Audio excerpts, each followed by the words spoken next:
All by yourself with scary music, with a torch. Absolutely, with the torch. So we shot in the middle of winter back in 2006 around Ballarat and all these freezing cold areas in the middle of the night, and it was a painful experience. Lake Burrenbeat pub and the Lake Burrenbeat caravan park I think we stayed at.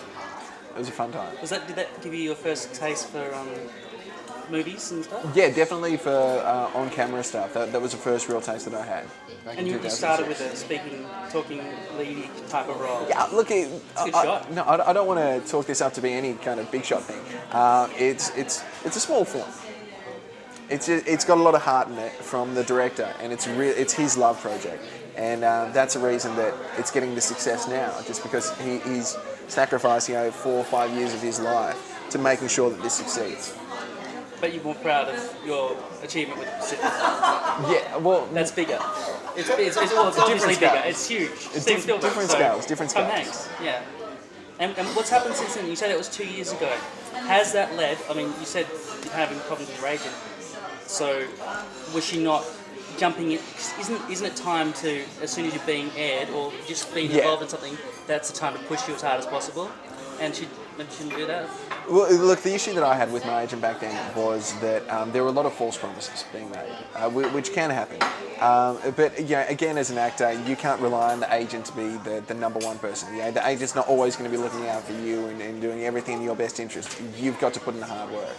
And at that point, I didn't really know that. I didn't understand it as much as I do now. So look, I was definitely at fault, but it wasn't a good environment to be in for either of us. So left on good enough terms and moved over to my agent who I'm with now, Jen, and Jen's fantastic. Like we just get along great, and she's someone that I can call, just out of the blue and we'll have a 1 hour conversation just about stuff.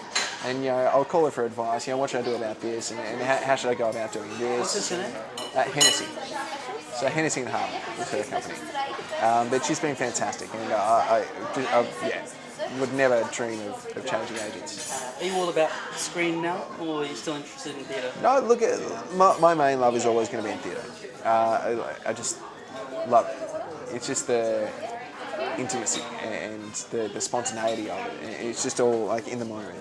There's no second chance at anything. It's in the moment. You get that immediate response, that reaction. I love theatre, but the money and I love film and TV as well. So it's all the same. So what's your big dream? I mean, you want to succeed as an actor, obviously, but what about directing and? Yeah, look, the aspirations are absolutely, they're there. The directing side of things and producing own work, working on that every day, because everyone's got to have a little side project and something to keep you occupied and creatively filled, because that's what we suck at in Australia. We really suck at keeping the momentum going and keeping creative, because if we've got nothing to work towards, then what do we do to keep bettering ourselves as performers? Go overseas, maybe?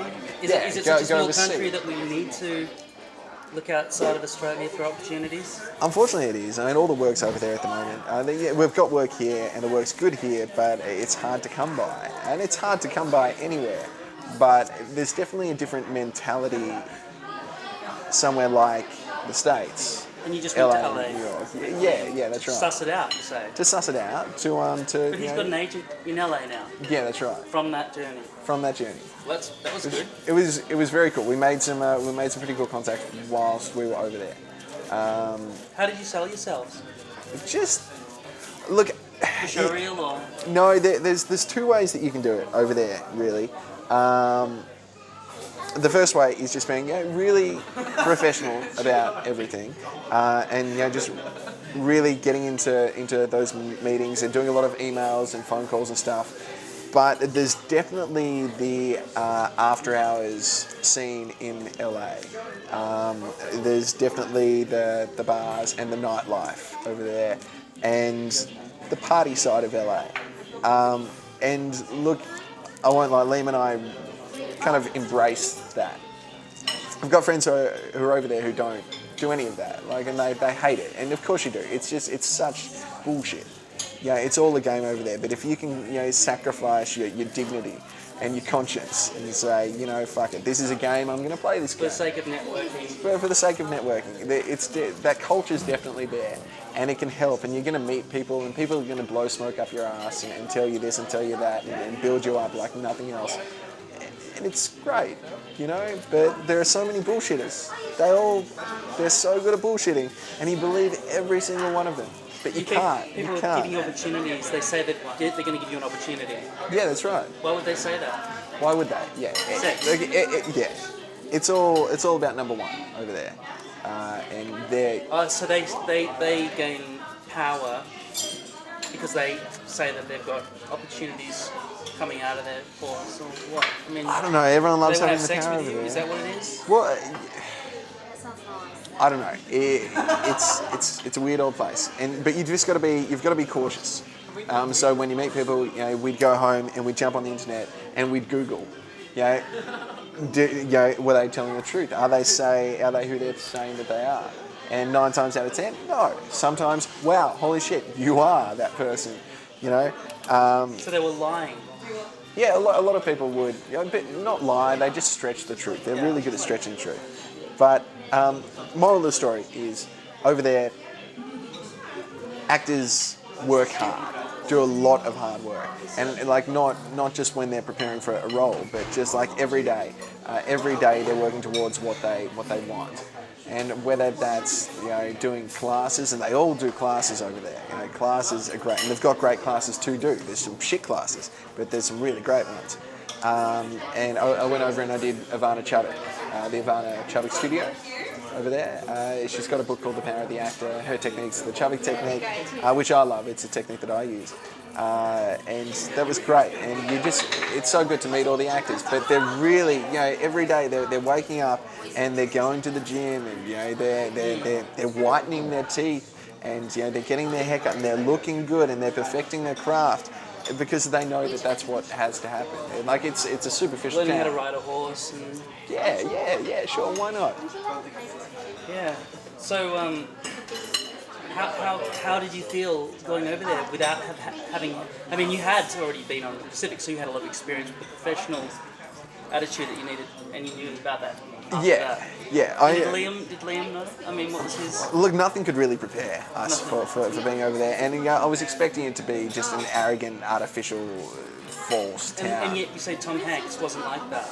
Yeah. Or is he relaxed now that he's made it, but he once was like that? Well, not everyone was. Actually, like, the majority of people I met over there were fucking awesome. Yeah. And Americans are cool. They're really cool. Yeah, and people who live in LA, they're nuts. They're fucking nuts. And they're all weird. And no one eats, ever, solid food. But, yeah, we loved it. Like, just really kind of pleasantly surprised by the majority of that. If you can look past all the bullshit.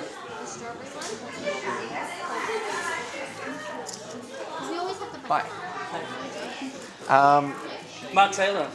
So, Mark, you're an actor. Okay, so you got your lines down now?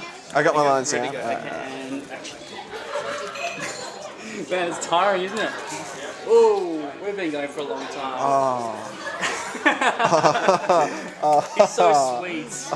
Sweet, like maple syrup. And sugar, which is liberally distributed all over. I won't put it in his hands. He's got enough dandruff. It's true. I really do. And this stuff just gets in your undies and... What time is it? I'm jumping on a plane. Oh, yeah, shit. And I haven't slept for a while either. Got maple syrup? Oh man, look at the ice cream. It's melting. That is some melted ice That looks cream. really good. Isn't that not yours? Oh, okay. Sorry, it's probably cold. Eat. Got that? Oh, it's going to overflow. Thank you so much for your interview. I can stop. No, have I even spoken about anything? I don't know. I've done Is there anything else? done a lot of I rambling. mean, no, I'm very happy with what we got. I mean, for 14 minutes or whatever. But how long have we got? This tape finished about 3 hours ago. What the hell? Has it finished? Has it? No, it hasn't. It's only 17 minutes in, but... Excuse me. Could we grab a couple of plates? Yeah. Okay. This is Mark Taylor. Paul James. We're signing out, and so is our pancake. Thank you very much. Thank you very much, my friend. Awesome.